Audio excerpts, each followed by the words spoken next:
about everything.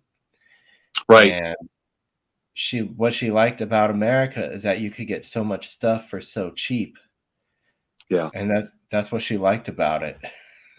Imagine So that. when they like America, they like how cheap our junk is. Cheap junk. What did I hear someone say? Americans used to love freedom. Now they just love free stuff. That wouldn't surprise me. Are you on Now your they just love Wi-Fi free again, by stuff. the way? Because you seem a little blurrier than last time. I am. Hold on a second. Let me see if my camera lens is wacky, or I need to switch to. Let me just switch to the Verizon network and see what happens. Hold on a second. Okay.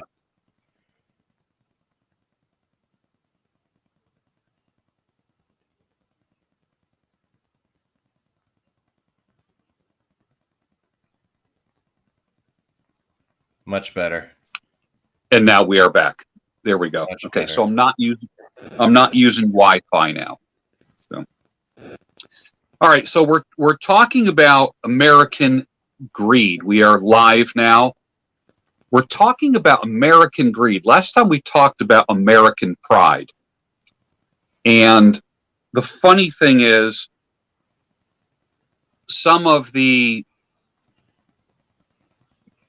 my favorite statements came from people who don't live in America, and they see what Western values have done to their country. And it's not always a good thing. Sure, America does deliver a lot of good stuff throughout the world, but we also bring what? Pornhub, McDonald's, Coca-Cola, diabetes, high blood pressure, obesity. It reminds me of Rome. The same roads that Rome built delivered technology, well, whatever was considered technology of that day, languages and such, but it also delivered bad things. And that is one of the downsides of having an empire. And some people say that contributed to the fall of Rome. Well, just think about fast food and drive-throughs and fast food. If I remember correctly, those originated in California, in Southern California. Yeah. And Yeah. they made their way to Europe, and now European people are almost, well, Western European anyway, they're almost as obese as Americans. And so that's one of our great imports. You're welcome, Europe. Yeah. Yeah, exactly. Well, it's funny.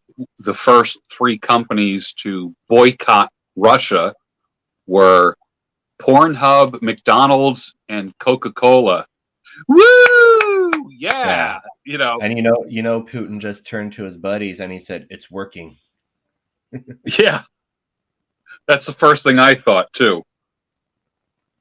And it's funny too. And I'll give you, and this is a crazy example. I always thought it was weird. For those who don't know, I don't know if I've ever said it live with you, but I was stationed in Japan for 3 years, so I lived there for 3 years.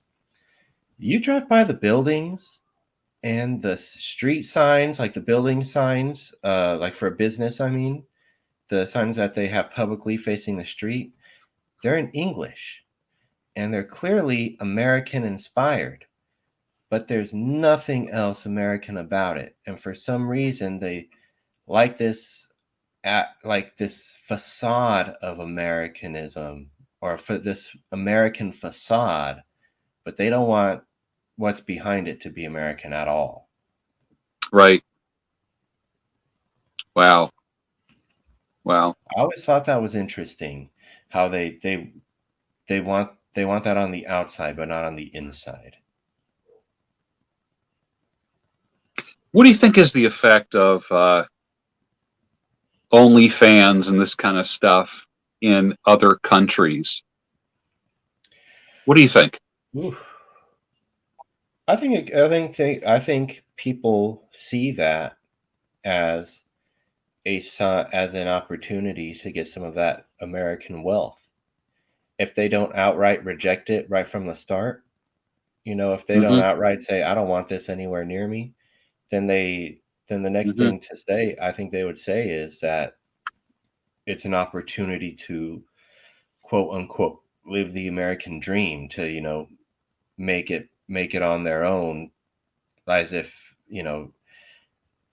with only their bodies they can uh, determine their own fate, their own wealth, their own socioeconomic status. It's not set in stone anymore. So that's called social mobility, Yeah. and historically that's the American dream. It's a bit funny now because it's so far from the American dream. It's almost a joke, because in theory, a very poor person can become very rich. The reality of the Yeah. situation is that's highly, highly, extremely unlikely. But what's even more unlikely is for a very rich person to fail and become poor. Rich people can fail and become poor, or rich people can fail and stay rich 10 times over. And because of their Mm-hmm. network, because of their expert fiduciary planners, they can always maintain a certain level of wealth no matter how much they fail. So it's a dream still, but it's not realistic in America anymore. But I think OnlyFans to other people sells that dream in the same way that, Amazon drop shipping sells that dream, and Mm-hmm.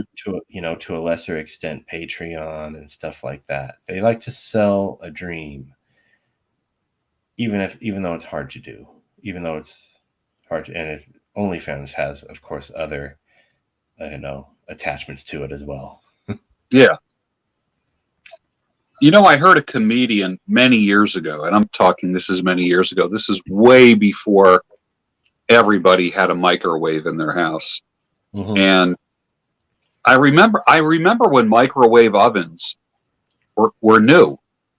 I remember when, if you had anything that was countertop, it was kind of like a toaster oven. Remember toaster ovens? Yeah. Yes. Okay. With the face down on the front. Yeah. And then the microwave pretty much killed the old-fashioned toaster oven. Just pretty much killed it. I prefer toaster ovens now. For some reason, I kind of like that pull-down glass front and the little and the little, the shelf that you pull out, and you can do tuna melts on them, and make little toaster oven pizzas. And of course, I'll never forget, a comedian talked about the microwave culture. How we can, you can boil water in 1 minute, you can cook a dinner, and he said something about, can you imagine a man coming home from work? And this is probably in the early 70s.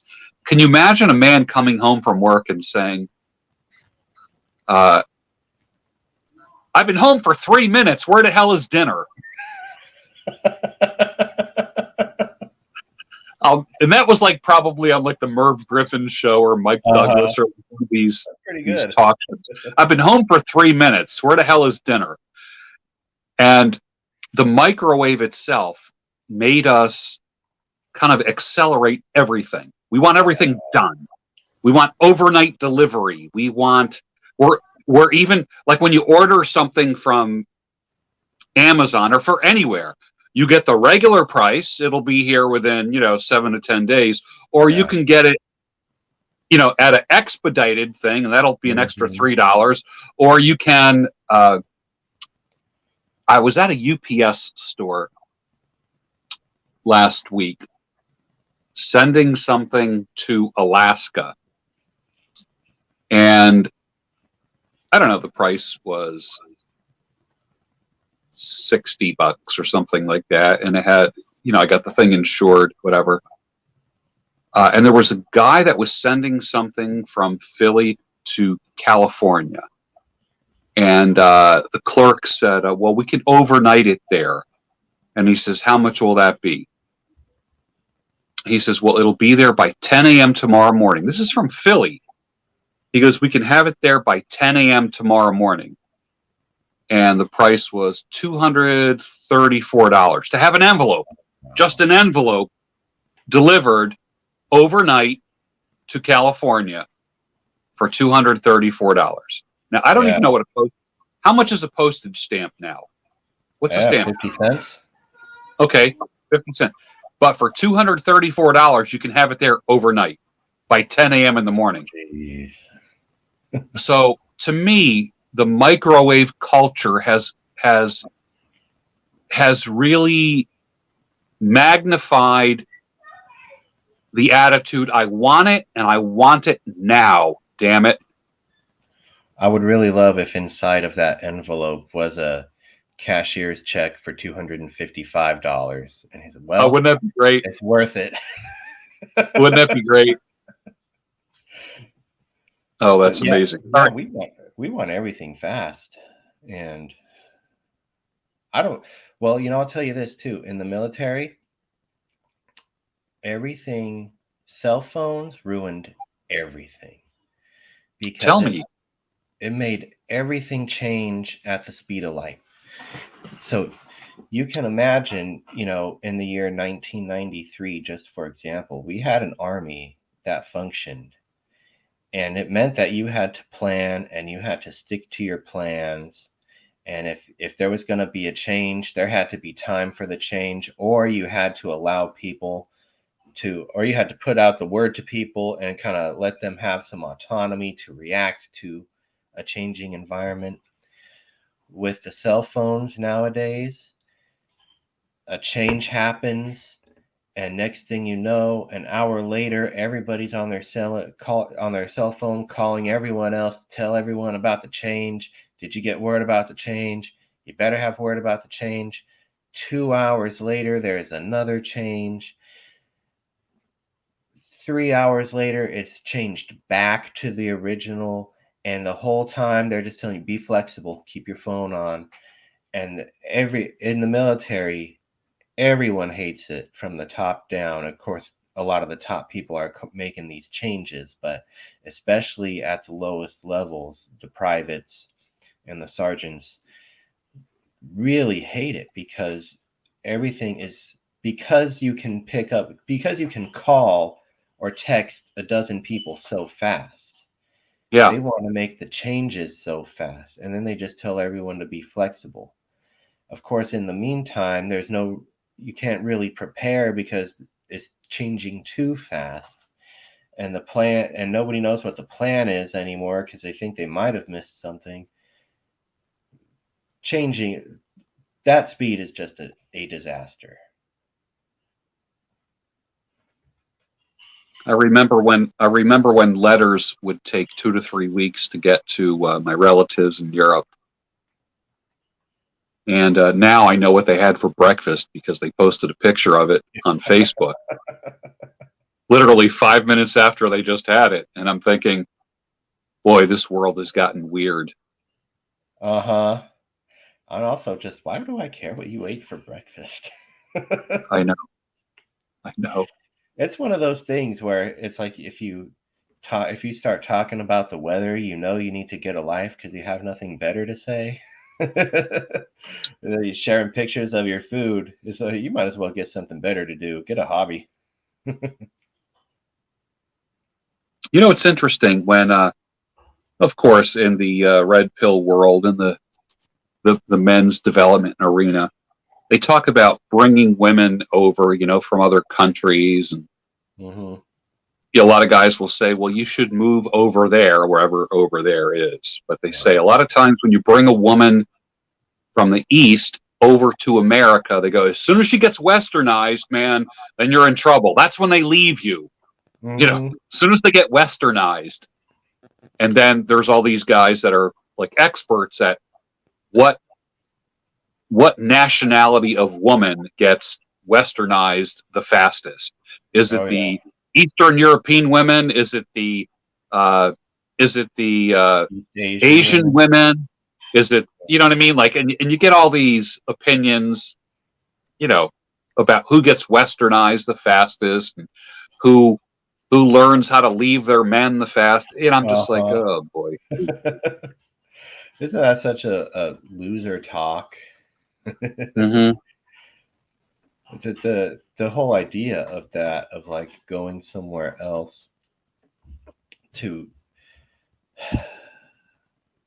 well, American women often do not satisfy what American men want. So I kind of understand the idea of going out there, but Yeah. you know, it's like it's like if you go to a different country and you go to the tourist attraction and you eat the food that's sold at the tourist attraction, you're not really getting the food of that country. You're getting the tourist attraction food, you know, and it's kind of the same. When I go to Cancun, I don't want to eat at Senor Frogs. Yeah, exactly. Well, you're getting, if you with that mindset, those guys are getting the Senor Frogs women. They're not getting, they're getting the women who already know what America is and they want that. It's not like they're going on they're not in the Peace Corps and they're not living in this place for 2 years and then all of a sudden meeting a woman and wanting to either stay there with her or bring her to your family or anything like that. It's like basically sex tourism, and you're trying to bring her with you. Yeah. Let's talk about what you wrote on American Greed. I know what you wrote on American Pride. The first time I read it, I thought, I'm in trouble. Second time I read it, it confirmed that I'm totally in trouble. Now, reading American Greed, actually, it's kind of funny. There was a movie out not that long ago called American Hustle. Remember that? Vaguely.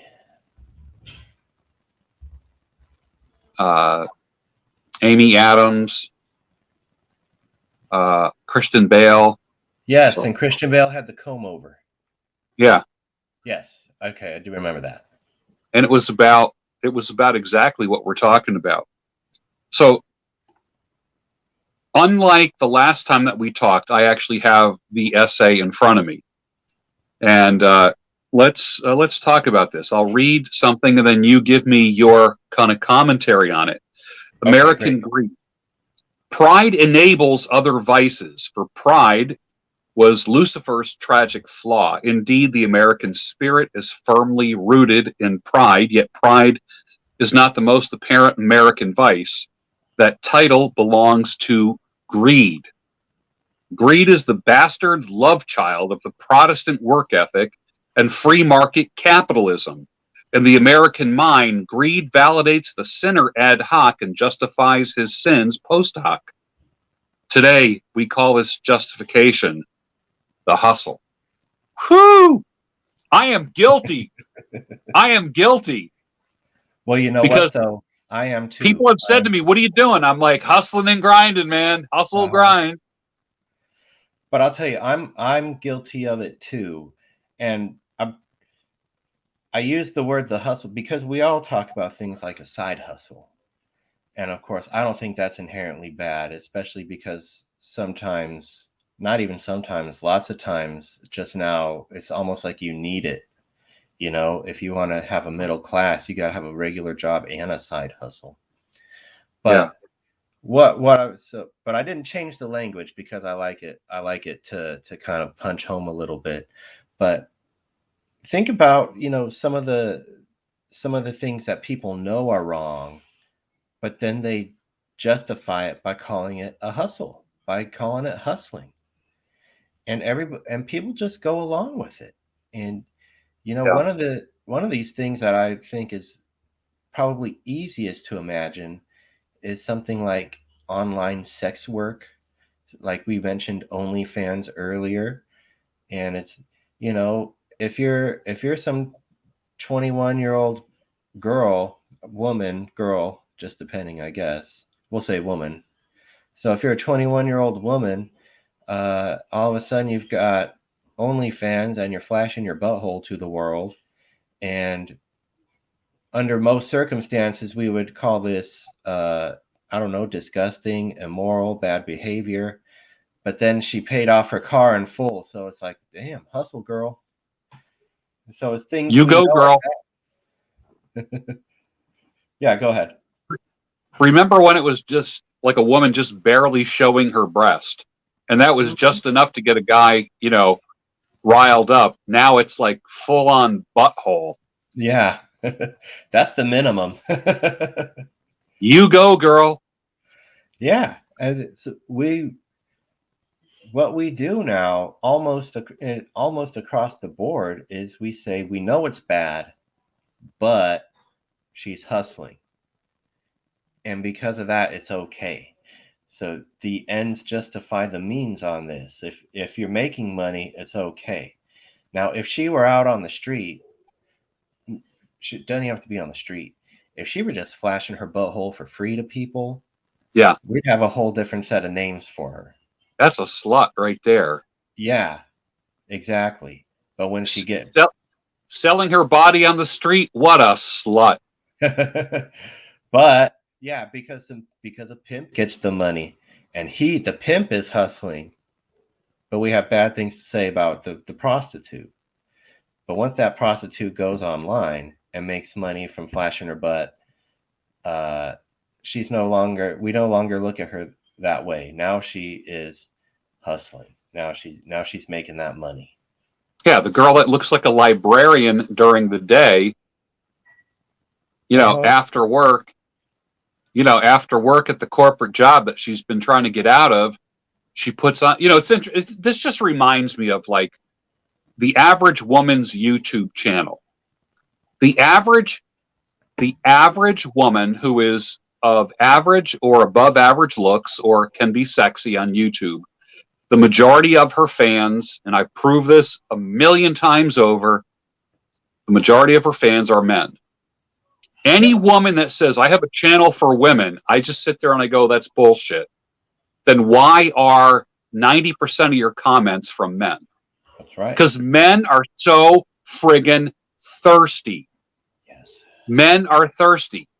So some people would say, well, if there was no one there to buy it, if there was no one there to pay attention to it, it wouldn't exist. So do we as men encourage that hustle? Well, but think about the question you just posed here, because even that is a supply and demand economics question. So the whole premise of the question isn't even if it's right or wrong on its face value. It's if the economics don't work out, is it justified? But the thing about it is that you have to say it's right or wrong to begin with, even if there's no money. Now, do the men also contribute? Highly. But I say, and we will get to this in a later discussion, one of these things about the kind of these American vices is that they're all right here. They're all interconnected, So the OnlyFans model, she's got greed on her side, and her greed is fueling some beta male's lust, and then the Instagram model, who she takes sexy photos, but she never does any sex work on camera. She's selling her vanity to some other beta male's lust too, and the some corporate some corporate entity like Monsanto, they're gonna sell you, they're gonna modify the natural food supply to make you fat, and it's their greed connecting with your gluttony, and it's all interconnected like that. So there's a vast supply of men with a different vice than what the OnlyFans girl has. Yeah, you're right about that. Here's a quote from Jared Trueheart. Every sex worker justifies her OnlyFans masturbation scene by the fruits of her labor. Once they advertise the houses they've bought with their OnlyFans money, the weight of their sins dissipate. The hustle overshadows the lust of their fans and their own vanity. Yeah, that's exactly what we were talking about. And the thing about it's for me, this is probably the most easy to understand example is kind of online sex work, but it's by no means the only one, and it's not even the first one. And when I was writing this, one of the main people I thought about was Jay-Z, and he had his first big song at the time, which was Hard Knock Life. I don't know if you've ever listened to Jay-Z. I try not to if I can avoid it. But at the time, he was very popular, and his songs were everywhere. And I'm hearing the words, and I'm like, what is he saying? What he's saying makes absolutely no sense. And if you were to read a transcript of the lyrics, it makes absolutely no sense. And I'm thinking, how did this guy ever get famous? Because it makes no sense to me. But he has street cred because he was a drug dealer who made it as a rapper. Now, under most circumstances, and I've had family members addicted to drugs, and it's really life altering, if not ruining. Yeah. Under most circumstances, we all agree that being a drug dealer is a bad thing. But once you've made it, once you've hustled your way to the top, you're glorified all of a sudden. It's not that you're not bad anymore. You're not condemned anymore. And then even he got it because he parlayed that into rap somehow. So he got the street credibility for being a drug dealer who rapped about New York or whatever, and that made him famous. Mm-hmm. If you know, a movie example of this would be Scarface. Mm-hmm. Scarface is idolized as a guy who went from the bottom to the top. But bottom to the top doing what? He wasn't inventing medical supplies. He was dealing drugs. But we glorify him for going from the bottom to the top. Jared, I was thinking about, last week I watched The Many Saints of Newark, which was the prequel to The Sopranos. Okay. And there was a phenomenon that's happened, I'd say, in the last half century, where we kind of glorify the lesser of two evils. Mm-hmm. The Godfather was about bad guys, but it's, when you think about the theme from The Godfather, it's kind of a romantic song. There's people who've had that as their wedding song. Yes. There's people who have used the Godfather Waltz as their wedding song. Yeah. And I'm thinking, okay, this is interesting. This is really interesting. We've gotten to the point where there is no more good versus evil. Every monster, I'm a fan of old school monster movies. I love the original Monster magazine. I love Fangoria. Yeah. I love all that stuff. I love Hammer films. I love the whole concept of good overcoming evil. Like the original Dracula. When you think about good versus evil, and good always won, then all of a sudden something happened in Hollywood where evil started winning, and you had to be comfortable with that. And then it got to the point where it was evil versus real evil. Yeah. And you found yourself rooting for evil because it's not as bad as the real evil. When I look at Sopranos, they're all bad guys. They're all killers. Every single one's a killer. Uh-huh. But they've endeared themselves in our hearts. And we imitate Paulie Walnuts and Big Pussy and Tony Soprano and all these guys. When I look at, I'm guilty of this. One of my favorite shows for several years was Dexter. What the hell was Dexter about? A serial killer. Yeah. Now, okay, I get it. He was a vigilante. He was killing killers. But yet, I'm like, go Dexter. Like, what the heck? When I look at Breaking Bad, yeah, what a fantastic show. All bad guys. They're all bad guys. Yeah. I think Ozarks is what another one. Ozarks Go is ahead. like Ozarks is the new example of these, which came out in the last few years. People love Ozarks. It's the money launderers that enable the cartels. Yes. I watched episode 1 just for the heck of it, because I have some friends that are Ozark fanatics. And I wanted to see what it was about. And I'm like, oh, you know what? This looks like it could be good. And I'm thinking, but I'll tell you what, if I watch episode 2, I know I'm going to get hooked. Because episode 1 did kind of reach through the screen and kind of grab me. And since I've done that, YouTube has miraculously, suggested many Ozark scenes to me. And I'm like, damn, this looks like a good show. I need to watch this. And I'm fighting it right now because if I'm going to binge on anything, it's probably going to be Ozark. We're going off a little bit of a tangent here, folks, but I want to join you in squashing your will to watch Ozarks, because I watched the first 2 seasons with my wife, and it's one of these shows that is like hyper realistic, but which makes it very watchable at the start. But then by the end of season 2, you're going, this is too chaotic, and there's no resolution to anything. There's no beginning, middle, and end. It's just an endless stream of chaos. And right. At the end of season 2, I'm like, this family is no better off than when they started.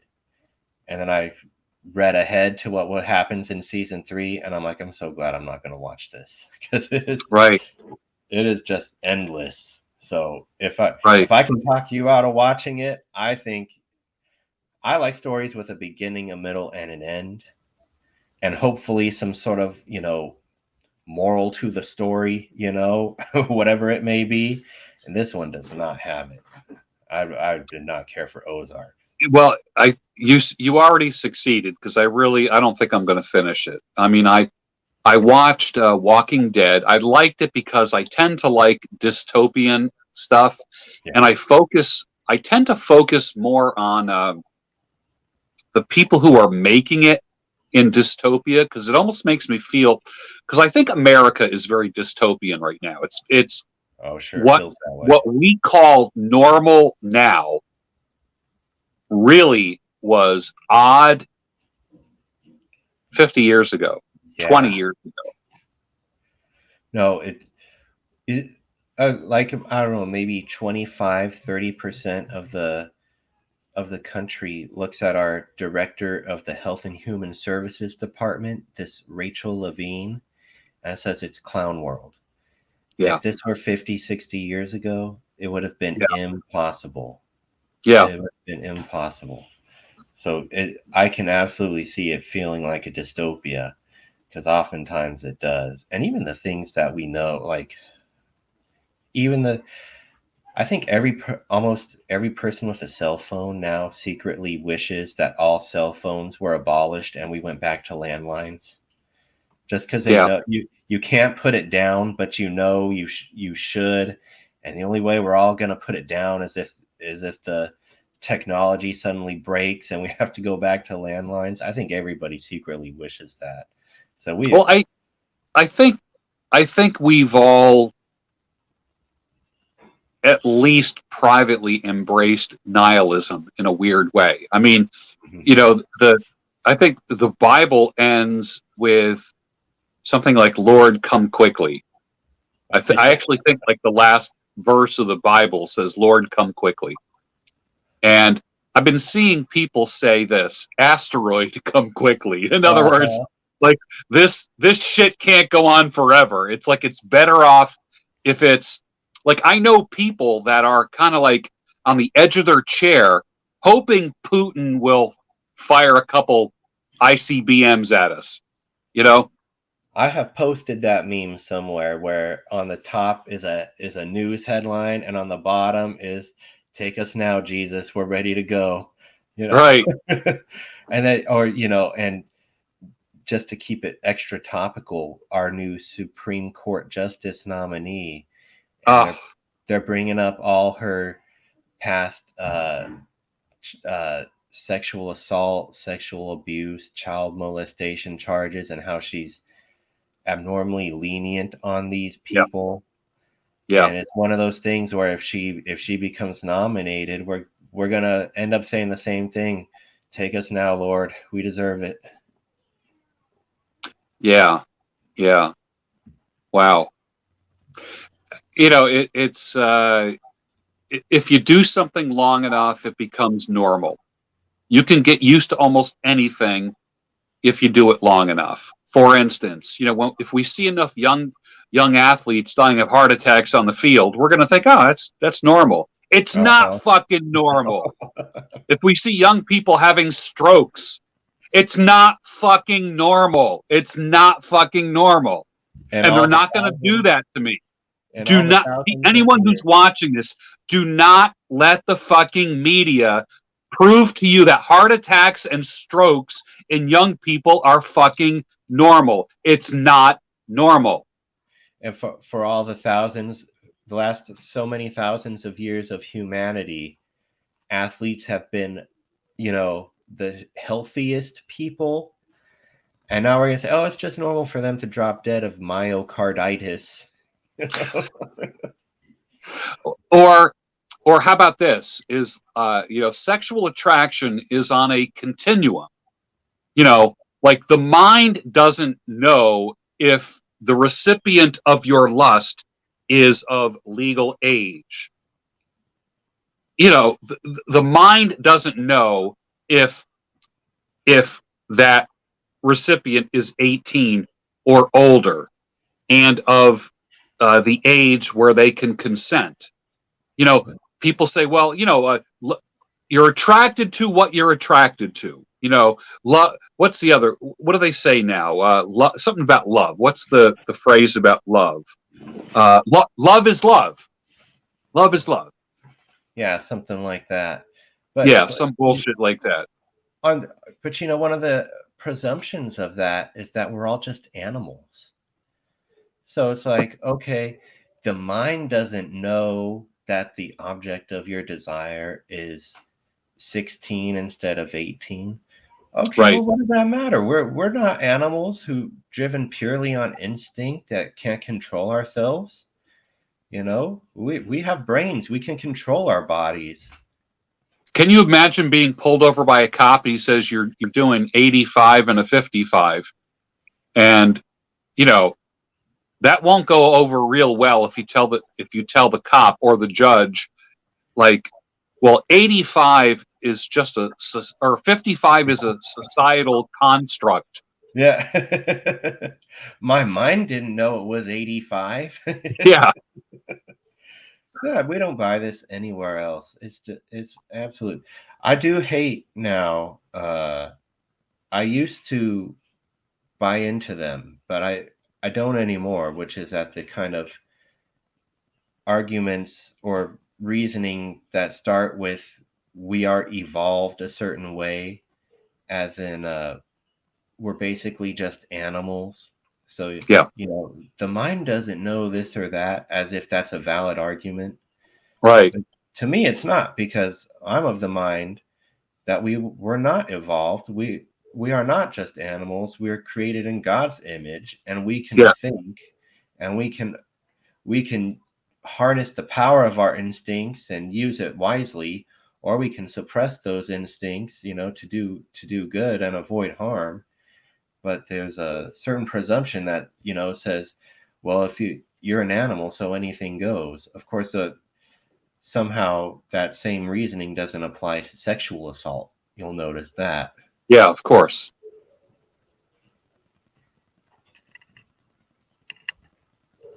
Let's talk about corporate greed. At the macro level, vices are equally justified. Corporations are free to poison the local well so long as doing so bloats the portfolios of their distant shareholders.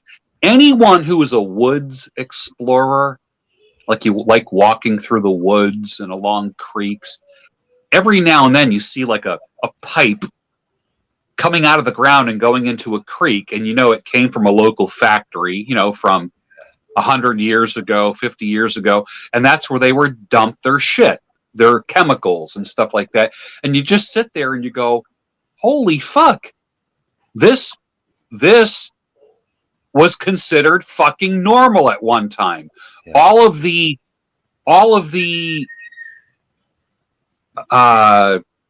products of all of the I don't know, the byproducts of production were sent into this pipe, into this stream. Yeah.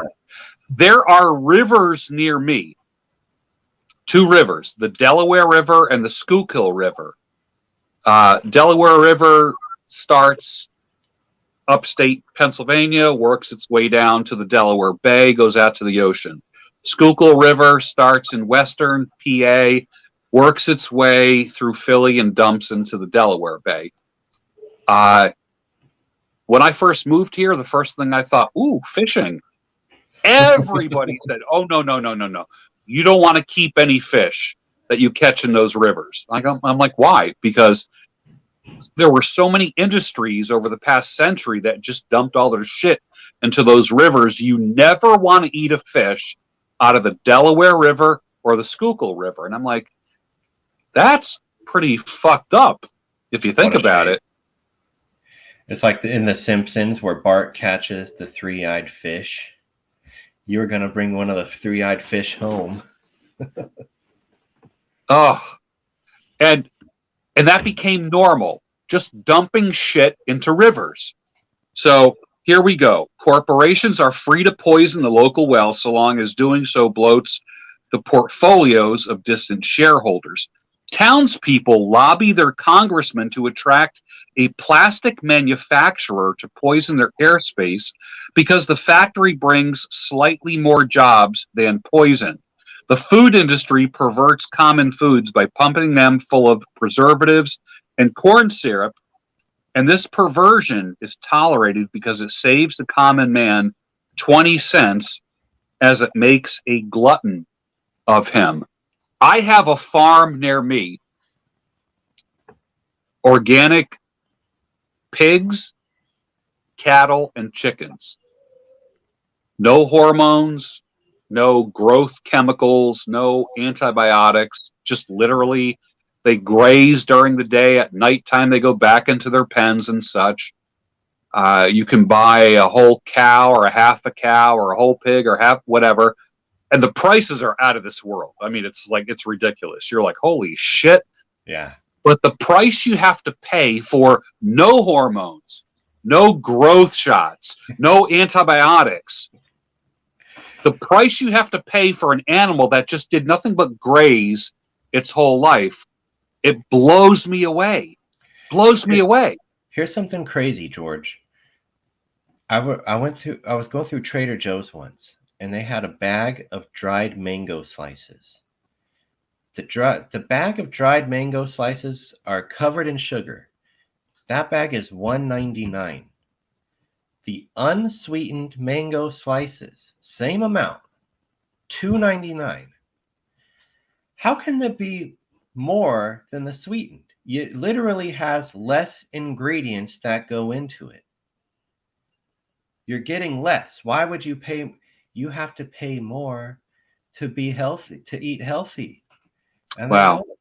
When I lived in Japan, all the meats are absolutely delicious. You would taste it right away. It tastes so much better. But when I came back to America, I put on 20 pounds right away without trying. I didn't eat more, you know. It's just the quality of the food. But yeah. The thing about the plastics one, I saw a documentary. It may have been on Netflix. I saw a documentary where this town in Texas, it was near the coast, They lobbied so hard to get a plastics manufacturer to come to their city. It brought hundreds of jobs. The jobs paid well. The airspace was polluted. The local schools were polluted. Like the kids were having problems from breathing in the air pollutants. The plastics are made in these tiny little balls, really, really tiny balls that get shaped into the shape you want elsewhere. Mm-hmm. Millions of these little plastic balls found their way into the cove where all the fishermen did their fishing, and there was a local fishing industry. And so the whenever the EPA would come in and give them a fine, it would be like a $5,000 fine to a manufacturing plant that deals in the millions, and they're getting fined $5,000 for all these pollutants. And but the thing is, the people lobbied for it, and they wanted it, and some people still defended it, like, well, the jobs are really good. The jobs pay that much, as if that's worth it.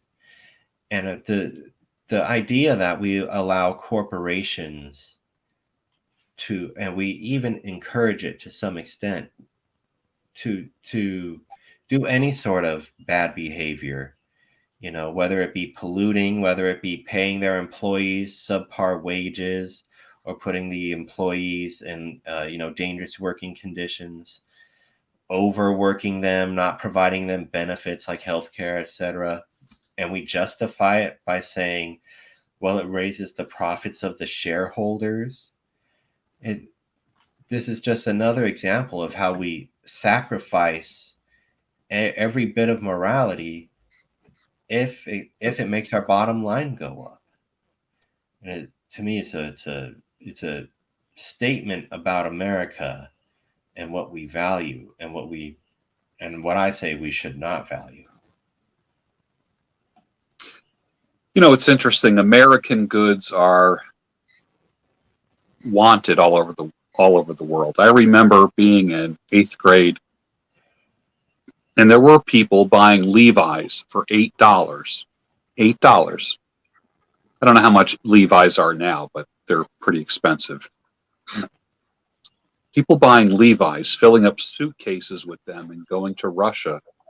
And this sounds like a big deal back then. It doesn't sound like a big deal now. People were selling Levi's for $45 back in the late 60s and early 70s in Russia. And people were wondering if that's ethical to buy $8 Levi's and sell them in Russia on the quote unquote black market in Russia. What gets me is this weird Eastern desire for Western goods. For instance, when I was in Warsaw, I saw a lot of guys that looked like Billy Idol. Like I saw like a lot of black leather jackets with like zippers. You know what I'm talking about? Like, the black leather jacket that had like zippers everywhere. Okay. Zippers, and the guys no like pockets. guys like with spiked hair, kind of like a Billy. And I'm like, all right. And this was in 2019. And I'm thinking, all right. And Billy Idol was big in the late 80s. White Wedding. Yeah. Cradle of Love, like that kind of stuff. That look, that kind of like, and he was kind of like post-punk. He really wasn't real punk. He was kind of post-punk. And I thought to myself, all right, so Warsaw is about 30 to 40 years behind in fashion. I saw guys and gals wearing Doc Martens. Remember when everybody would buy their jeans and then roll them up at the bottom? You'd roll them up, roll the cuffs up, and then they'd have Doc Martens on, and then the black zipper jackets and spiked hair, and then t-shirt, like almost like wife beater kind of T-shirts with like a British flag on them, and I'm like, they're so desperate to be Russian. I mean, to be British or Western, and I'm like, I wish that they would just be Polish. Just be yourself. I'll bet now you can make a killing by going over there and selling them grunge clothes, selling some flannels and some ripped jeans. Yeah.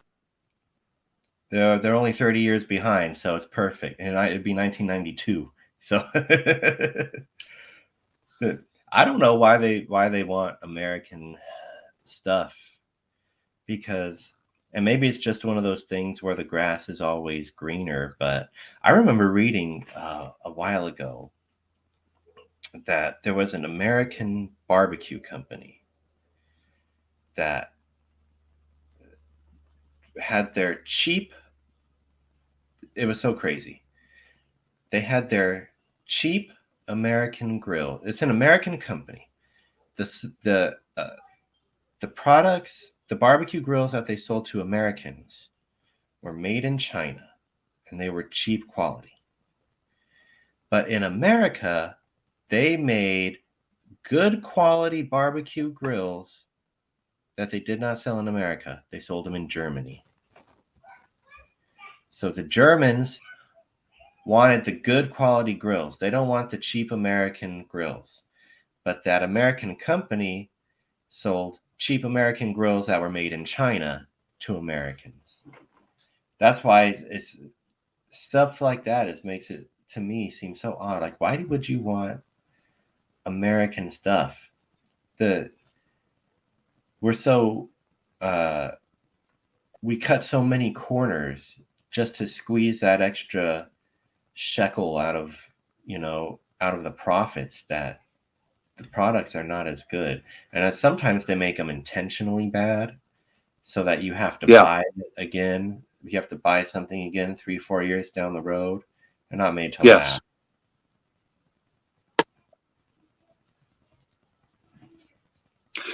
I think the last time we talked, I said I was I struggled and I continuously struggle with two things right there. Yeah. Right there. The American flag, my patriotism, and I have, the icon of Jesus Christ right there. I struggle with my patriotism and I struggle with my Christianity. I don't struggle with Jesus. Okay. Yeah. That's why I am not so fast to say that I'm a Christian as I am a Christ follower. Yeah. Okay.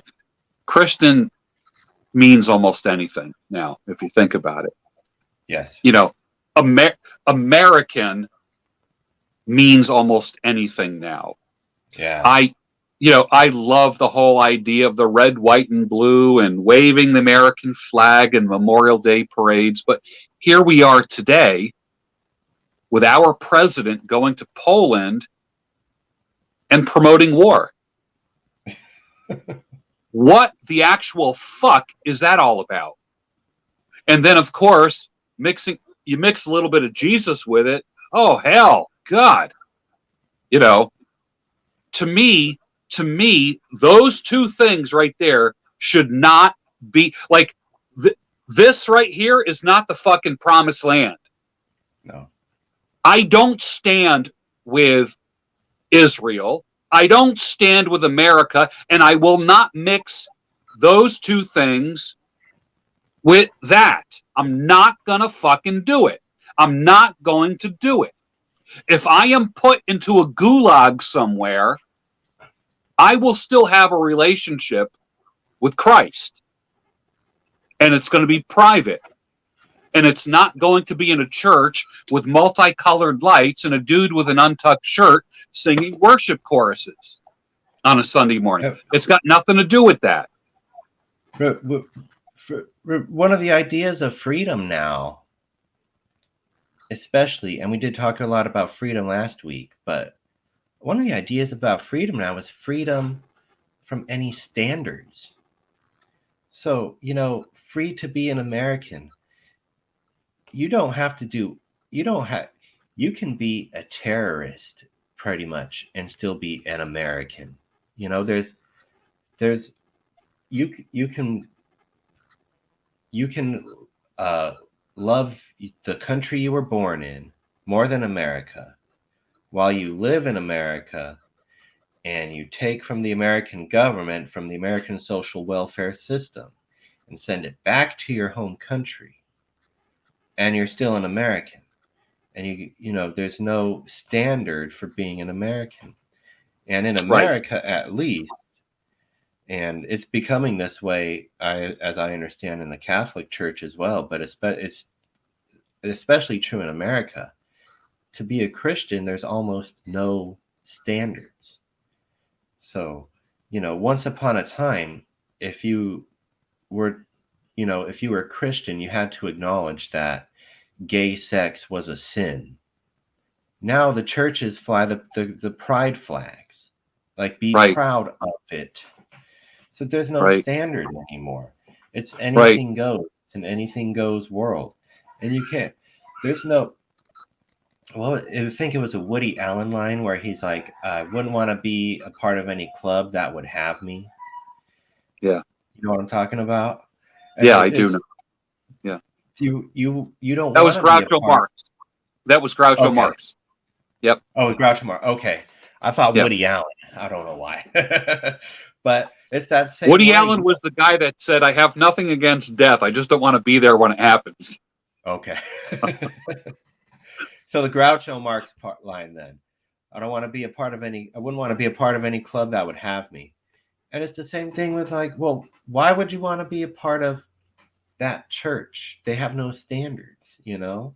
And if you, to, you know, at least half of them, no, not even half, all Americans, the standards we hold are different, you know, from the guy on our left and the girl on our right. But one thing we can all agree on is that there's no standards to be an American. Anybody can be an American. Why would you want to? Here we go. We got one person that said, "So should they forget their country of origin?" I contend no. That is why when I have somebody from Iran who is a watcher who comes here, one of the first things that I say is, "I don't hate you." Mm-hmm. And many times the reaction is, "You don't?" I'm like, "No, I don't hate you. I don't hate you because you're not a terrorist. You're a human being and your government sucks, but I don't hate you." That's why when a Palestinian comes on my channel or a Palestinian responds, I say, "I don't hate you." People expect hate to come from me because of the fucking American propaganda and the Western propaganda. I was not raised to hate people. No. I don't want to fucking hate Syrians. No. I don't want to hate Muslims. I don't want to hate Iranians. I don't want to hate Palestinians. I don't like their government. I don't like some of the things that their leaders do, but I don't hate the people. But and you don't have to hate anybody to have an idea of what it means to be an American, or especially even an American immigrant. Right. So if we say that it's not right for anyone to come here and use our social welfare system to send money back to their country of origin, that doesn't mean anybody should forget their country of origin. It's a kind of a silly question to the person who asked that, but I'm not saying for anyone to forget their country of origin, which would first of all be impossible. And you don't have to sacrifice that strong identity and start wearing cowboy hats and spurs. Of course not. But there are certain standards that you would have, if you're going to live in the country and you're going to profit off of it. And, you know, things like that, those social welfare programs, which I'm just using as an example. There's many other examples I could think of, but if you're going to, those things are paid for by taxes to your neighbor and your left and your right, and they come with a purpose in mind. So if you're taking that money and sending it back home, you're really not participating as an American. You're just being a taker instead of being one of us, which is why I say that, which is why I drew that example. Let me read this here. You say the virtue that combats greed is charity. Greed represents a love of materials over the love of mankind. A pious or moral man can combat greed by giving a portion of his wealth to help his fellow man. American greed subverts the effect of charity by making acts of charity accomplices to greed. Explain that to me, Jared. Well, I majored in anthropology as an undergraduate, and when we study evolutionary psychology, one of the big questions is there such a thing as true altruism? In other words, can you really give something to somebody else without having an ulterior motive to try and promote you? So maybe if you give something to somebody else, you're gonna do it publicly so that you get some of that, PR shine, something that makes you look good in the public eye, things like that. One of the ideas of charity is that you're just being altruistic. You're giving without expecting anything. You're just giving because somebody else needs it, and that's part of the. It teaches you not to hold money so dear, believe it or not, because you're not thinking of people or relationships or even people in need, just your fellow mankind. You're not thinking of what you give to them as some sort of, are you going to get your return on investment? Right. You're just giving for a spiritual purpose, just because they need it and you have it. But through the American legal system, we are encouraged not to do that. So we're encouraged, if you give something, write it off on your taxes so that you don't have to pay your taxes. And what that does is it negates the whole spiritual element of the charity. Now you're not giving something of yourself to someone else altruistically. Instead, you're just transferring the money that you would have paid in taxes to someone else. Right. You're not really giving of yourself. It's just the things that you would have had to give. You would have had to let the government take. You're just letting it go somewhere else, and that's one of the many ways that when we try to develop spiritually against greed, we are encouraged not to. Write it off on your taxes, and as soon as you write it off, you have negated the spiritual element to it. I want to remind the audience here, even though we have 60-something people watching, you are watching the most intellectual channel on YouTube right now. So give yourself a pat on the back for that, when everything else on a Friday night is talking about penises and its relationship to vaginas, anuses, and mouths. Because that's usually what gets thumbs up, and that's usually what gets thousands of views, is penises and vaginas. And we're not talking about either one of those things here. So congratulate yourself for feeding your brain tonight and not your testicles, or titillating your ovaries, or getting tingles in your sex organs. This is probably the unsexiest talk that's going on YouTube right now. So, but let's talk about this. Charitable organizations serve as tax havens for the wealthy. Billionaires announce their philanthropic deeds, garnering goodwill from the public, and avoid paying millions in taxes. Little does the common man know that the funds are going to donor-advised funds, banks that hold the donations, while charitable announcement is made, but wait for billionaires to take their funds back once the public has forgotten that the donation was never given. I had heard that during Hurricane Katrina, this was many years ago, they actually, there was a study done of the states that gave the most. as far as hurricane relief, disaster relief. And Alabama and Mississippi, the two poorest states in the Union, gave more than all the other states combined. You know, that does not surprise me though, believe it or not, because I wouldn't be surprised if the people who gave there were genuinely giving. And yeah, I'm sure you've spent some time in the South, George. You know how Southern people are. They're very Yes. hospitable, very caring. You might even say too much, but Yeah. they're like that, you know. And maybe too, they're thinking, hey, the next hurricane might hit us. So Right, right. so that But the doesn't poorest surprise me. people, the poorest people in the country gave the most.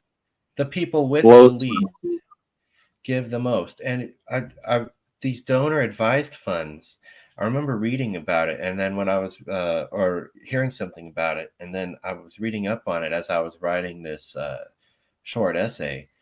And these donor advised funds, they're so insidious. The rationale is that some billionaire wants to give away $1 million to a charity, but he doesn't know which one yet. He's going to continually give $1 million each year, but he doesn't know what charity yet.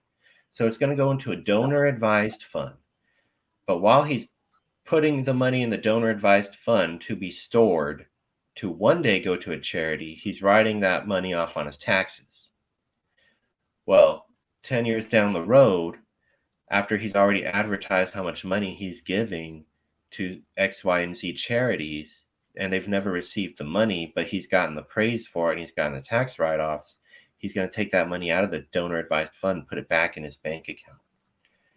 It's just, it's one of those ways that the rich stay rich. The people with the most, they're so stingy with it. Even the common man is tempted to claim his charitable donations on his taxes.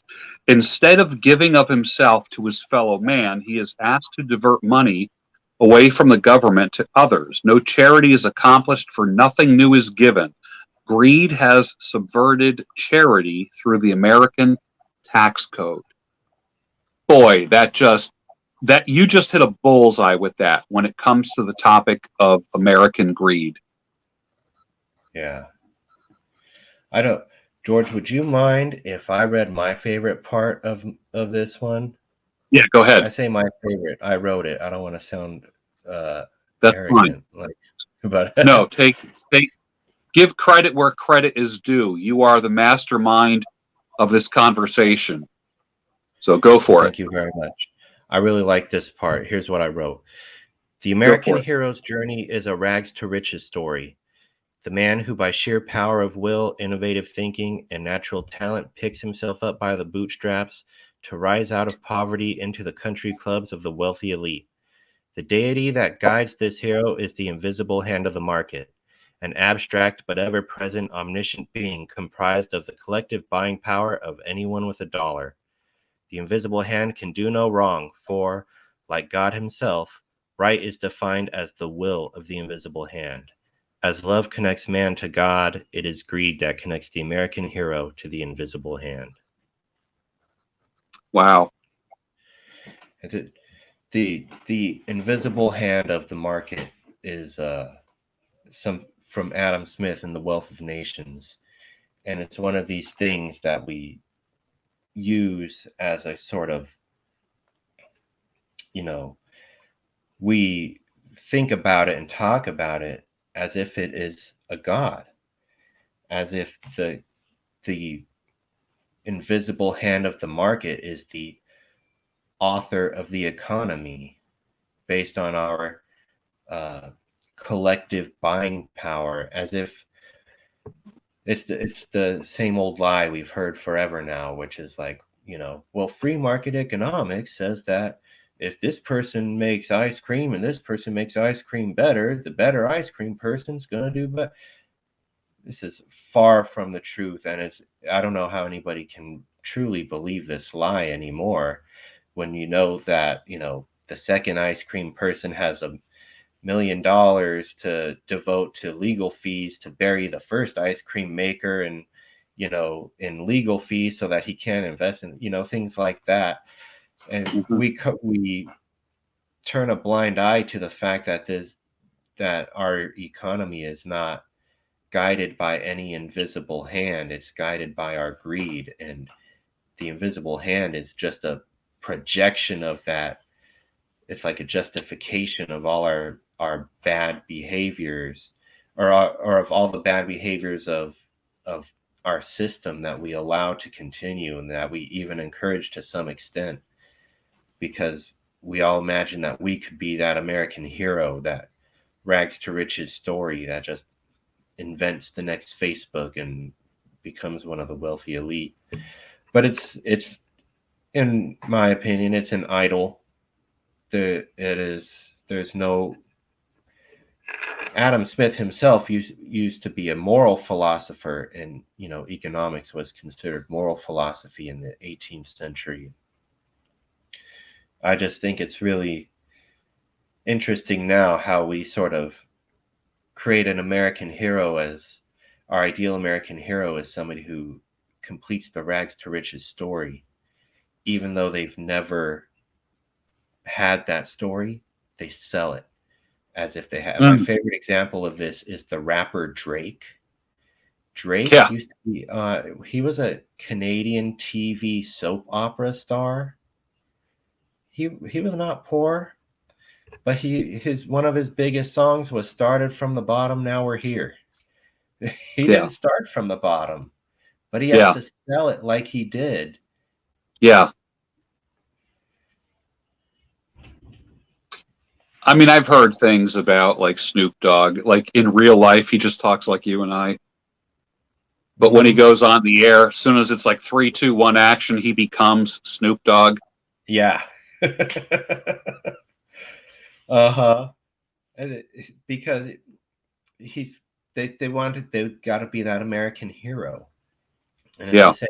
Another one that was really ridiculous that I heard of was Bill Gates. Like, Bill Gates dropped out of college. He risked it all.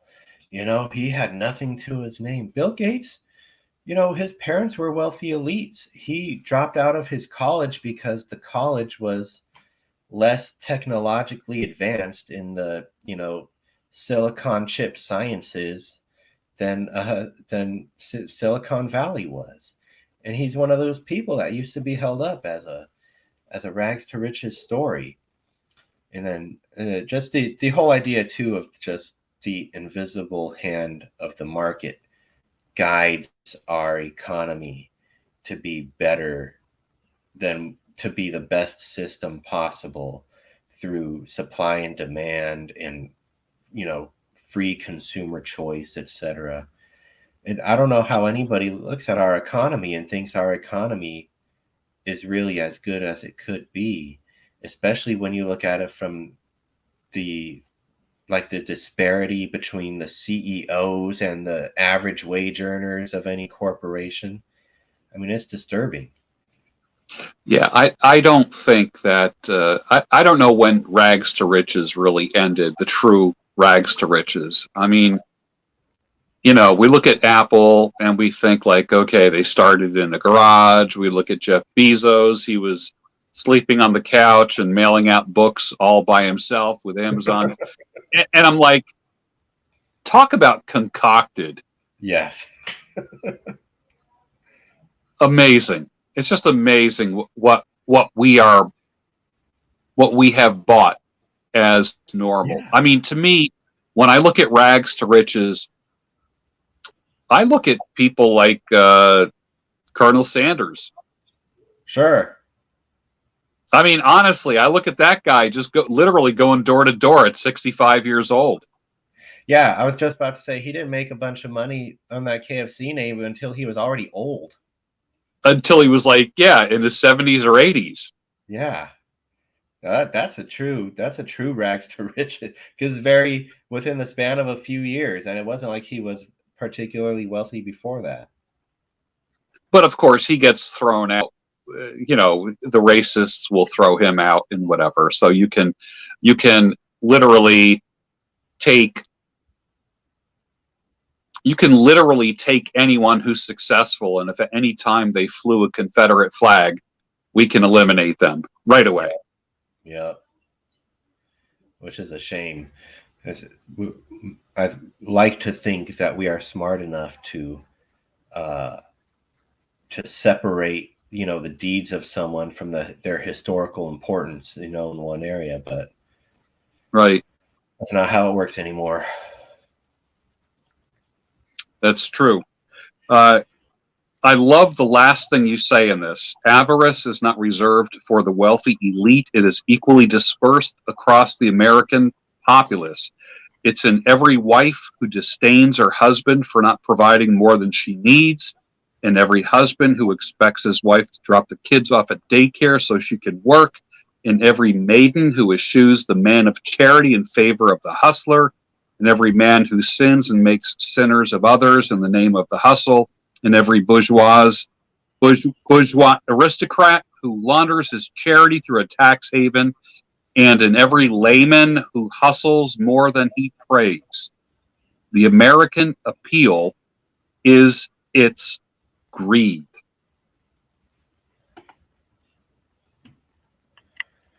Well, I like the way that sounded when you read it out loud, George. I think that sums up the idea of greed pretty nicely. And what I was trying to get at there was that it's not a Wall Street 1% thing. It's all of us. And Right. I used to have when I was in the Army, I had one commander who he had fallen on. He was a real estate guy at the time of the crash of the Great Recession in 2008. Before that, he was doing really well selling houses. During the time of the crash, he fell on really hard times. Apparently, he didn't, save enough money. He had it tied up in houses, and he lost a lot. And even though he was making good money as a captain in the Army, he wanted his wife to go back to work. And I remember thinking, I didn't say it to him because he wasn't in the mood to listen, but what a mistake. You're making good money. There's no reason for you to feel pressured to have more money as a captain, with 6 years in the Army. You should be more than comfortable. I mean, this decent money here, George. You should be more than comfortable. But he wanted his wife to go back to work just to take pressure off of him. But who's going to be the mother to the kids at this point? Now you got to drop the kids off at daycare. You got to, who's going to watch these kids? Who's going to care for them? Who's going to, make sure they do their homework, things like that. And so what I'm trying to say is that it's not just the Wall Street venture capitalists. It's all of us. We can all we don't necessarily, but we can all fall into these, if we let ourselves. What's the solution? What do you think is the solution to this? I'm glad you asked, George, because when we were talking about this, we mentioned, not just being a naysayers. And I thought about this a lot, and I think the best solution is, even though charity is great, I think for most of us watching, especially, and for everyone in the chat, everyone who's watching right now, I think the best solution not to fall into this is just to kind of take stock of everything you have right now and just be grateful for it.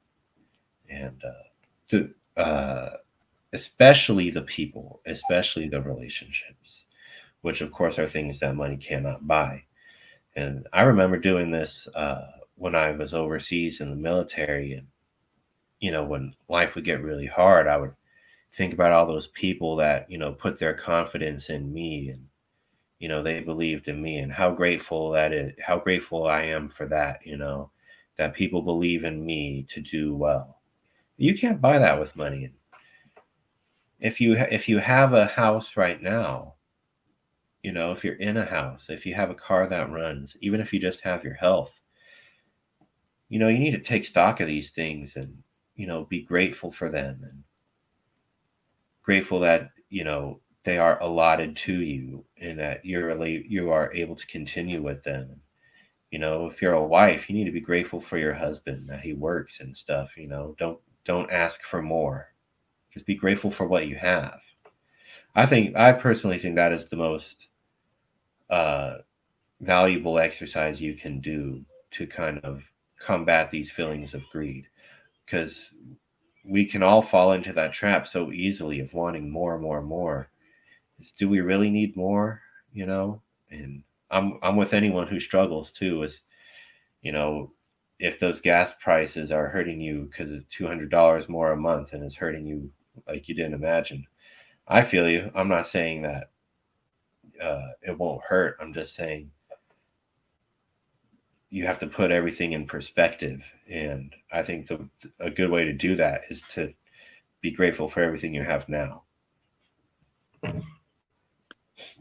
Yeah, instead of wanting more, be grateful for what you have now. Not trying to upgrade everything. It's interesting, you know, life goes where you kind of build up to the mansion, and then when you become my age, you start talking about downsizing,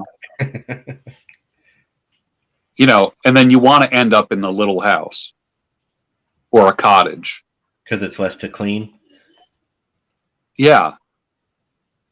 And less stuff, and having Yes. less choices in the morning when you open up the closet.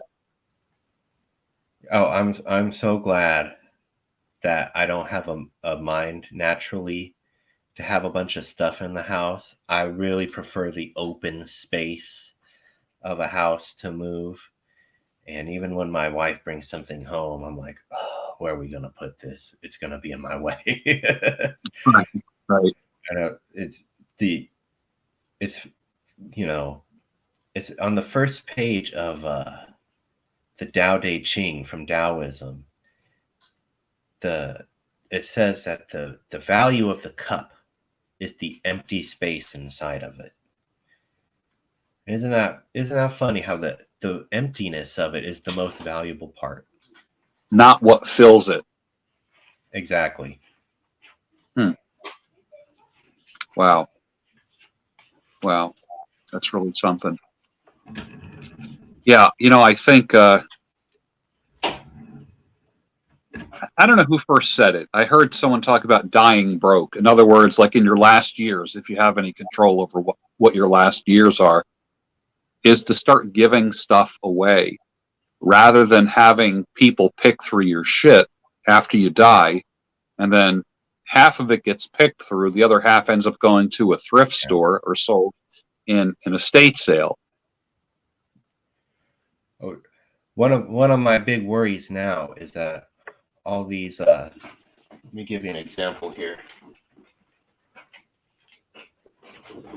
I collect these books. This is a Cybernarch. It's a series of 6 books. Very hard to find. Very hard to find if you're looking for them. I don't think that many people want them though.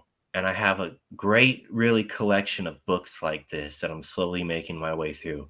And I thought about it one day, like, if I die, are my sons just gonna throw these in the trash? You Yeah. know? Yeah. So, I would hope not, but I mean, who knows? So, I mean, I've thought about this too. I've thought about, like, I know people that have collected dead people's shit for years, decades. yeah, You know, a grandparent dies, you get a bunch of shit from your grandparents. When your parents die, you get a bunch of shit from your parents. yeah, You know, and you end up with a bunch of stuff that has, like I have my grandfather's desk, and it was basically what they called a writing desk. It wasn't like what we call a desk today. It was a desk where you sat down and you wrote checks to pay bills, and the drawers were small. They couldn't even hold a 8x10 piece of paper. They held checks and writing implements, ink, you know, right. fountain pens, that kind of thing. And the main drawer just underneath, right in front of you, that was the Y drawer. But the drawers on the side were like these narrow drawers. They can't even hold a piece of paper. And you'd have a blotter on the desk, and that's where you kind of paid your bills. And you might have had an oil lamp on there and a little calendar-ish kind of thing. And that was pretty much it. And it was used more administratively. It was not used for entertainment purposes. There obviously wasn't a computer on it. There was no books on it. It was kind of like the administrative office of the home. It was the most sophisticated area of my grandparents' home. The rest of the home was repaired furniture and stuff that was passed on. And I ended up taking on several things. Some of the most important things are more sentimental, like some of my grandfather's tools, who my boys don't even know what a fucking tool is. The reality is, I wish I could have given them tools. I would love to have given them tools all through their teenage years, but so by the time they're 21, they would have a toolbox filled with wrenches, hammers, screwdrivers, different items so they could do their own repairs, that kind of thing. And I think the generation after me, they don't even know how to work on a fucking car, let alone do a home repair. Handy, like, how do I say it? In the 70s, for example, a man could be a homeowner at a young age, and he would learn how to do these things, like how to work on his own house, because it's saving you a lot of money. There's no homeowner to call when something breaks. You got to either do it yourself or pay someone. So at which point you learned it, and you could learn it from, at that age, you could learn it from your dad and things like that. But, now people don't own homes until they're in their 40s, 30s, 40s. They don't even bother to think about it in their teens and 20s. They don't have those hobbies anymore. Those hobbies are replaced with video games or, something else. I consider video games more of an addiction than a hobby, but that's what people spend their time doing. Well, I've known teenagers who have no desire to drive a car. They don't want to be, they have no desire to just drive around and be the cool kid. They would rather be online. So we're in such a different time that plus too, some things as parents, I have sons as well, and lots of times I think I'm gonna do something with my son and it's gonna be really cool, and they're just not into it at all. They do not want to participate. It's one of those unfortunate things, especially because what you're doing is best for them. And I'm of that generation too, where I wish somebody had taught me how to use tools, or just fix things. So think of how much money I would save. Yeah. Overall, now I have to learn it on my own. My grandfather told me about his father, and there was always a loaf of bread on the kitchen table. And he would make coffee in the morning, and not with cream and sugar. He'd make coffee, just black coffee. And the end of the bread was hard as a rock. You or I would throw that out. He would take that end of the bread, crumple it up in a bowl, pour half his coffee in that, slice off a piece of cheese, which was on the kitchen table. He would eat that coffee-soaked hard bread like a cereal almost, drink his coffee, eat a wedge of the cheese, and that was his morning breakfast. Whereas, we look at bread that's not soft as stale, and we throw it out. It goes to the birds or goes in the trash. And I'm thinking, what kind of life was that? Now, this was a life that lived through World War II and such, and literally, my great-grandfather had no belongings. When he died, I got like one thing from him. like a vase that he had on top of the refrigerator, and that was But really it. let me tell you about the bread, though, George, because he is from a time that even when I grew up, we grew up like don't waste any food, and so I'm sure he grew up the same way. Don't waste that bread. I put it in my coffee, and it's still good. I'm Right. telling you, at my house, I have to tell people at times if they're being wasteful. I tell them not to waste, of course, because being wasteful is bad. But if we put too much on their plate, I tell them you don't have to finish that. You don't have to overeat yourself just to not waste it. Right. We're at the exact opposite time now, where we have too much. And I'm thinking, you don't have to finish that just because it's on your plate. There's no reason to overeat. Throw it away. I won't be mad. You don't stuff yourself, because I don't want anybody overeating and gaining weight, myself included, of course, just because I'm still in an old mindset of don't throw it away. But even I, as a kid, heard the exact same thing. That's not bad. We can make it Yeah. good, and we'd have to eat it. Yeah. Yeah. I remember hiding stuff in a napkin so I didn't have to eat it, because you couldn't leave the table. There was this whole you don't leave the table until you're done with everything. You stay at the table, and then you don't just get up and leave. You ask to be excused from the table. That's I right. literally had to say to my father, "May I be excused from the table?" He'd say yes. The only way he would say no is he'd look at my plate and say, "You still have food to eat." That's right. And I'd be like, "Ah." And I'll never forget scooping stuff out and my father saying, "You're going to eat all that, right? Like, don't scoop it out unless you're going to eat it." That's right. That's right. And for me, it's the polar opposite now. If my wife makes a little too much food, I'm like, you don't have to finish it, because I don't. Right.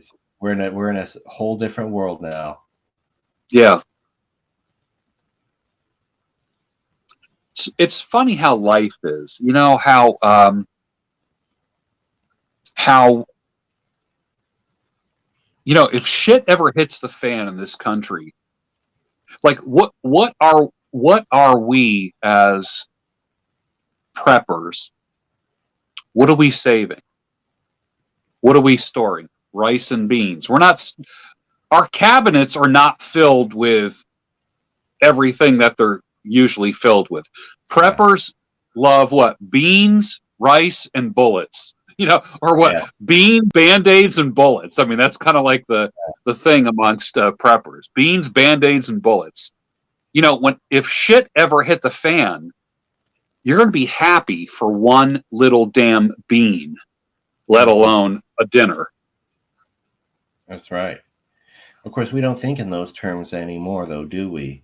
We're in a world of overabundance. We have too much of everything, and we have to. The hard work now is not to eat enough; it's to not eat too much. And it's the same. 100%. It's the same thing with materials too. The hard part now is to not buy things, is to restrain yourself from filling your house with useless crap just because it's cheap.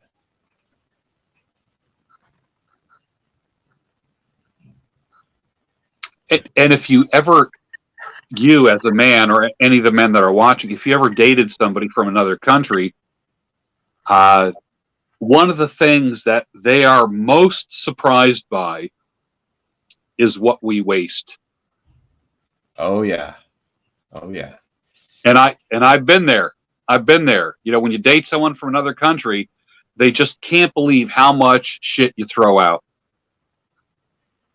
Yeah. And for my mind, oftentimes it's not enough. Well, for one, we shouldn't make as much, especially if we're talking about food. We shouldn't make or buy as much as we do.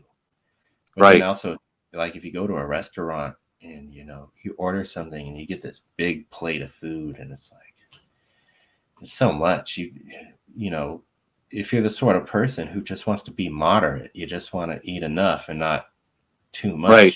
you end up throwing half of it away. Right. We come from Well, different worlds, those people. Well, the whole concept of a doggy bag, like I can never eat a full Chinese dinner. I always have leftovers for the next day. Always, just always. Doesn't matter. It doesn't matter where I eat. I always end up taking some food home for lunch the next day. Always. Yeah, yeah.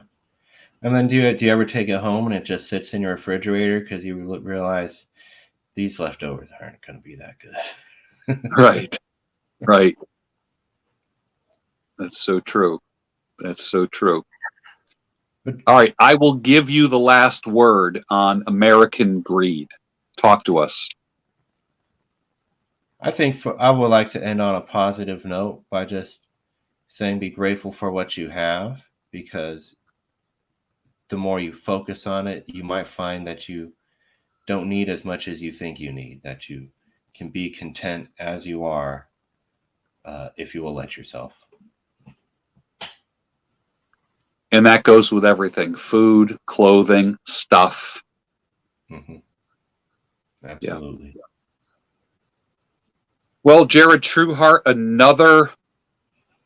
another great episode. The most important thing that was on YouTube tonight, when everyone else is talking about tits, ass, and pussy. I say that jokingly, of course. We're talking about American greed and how we can provide a solution for it. And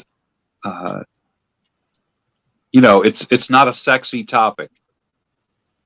No one is going to go to sleep tonight like jerking off thinking about what we talked about. God, I hope not. So, but that only tells me that we were on target tonight, and that we gave people something to think about on a Friday night. And I have more gratitude tonight, honestly, for what I ate before I came on the air. And I will have more gratitude for a humble breakfast tomorrow before I go to work, as I know you will. Well, I've got some gratitude right now for a great conversation with you, George, and for all these people who showed up to hear us talk. And I really appreciate everyone. Yeah, absolutely. And as I always like to say, they had a lot of choices, but they chose to spend some time with us. And for that, I can speak for Jared and for myself. We are thankful that the audience is here. The complete transcript of American Pride has been published on my Patreon if you want to take a look at the full transcript and really dig deep in it. Jared is a prolific writer, and I'm glad I can share his work with my audience. So, Jared, thank you for coming on tonight and making it a great Friday night for us. Oh, you're very welcome. Thanks for coming, everyone. All right. Thank you.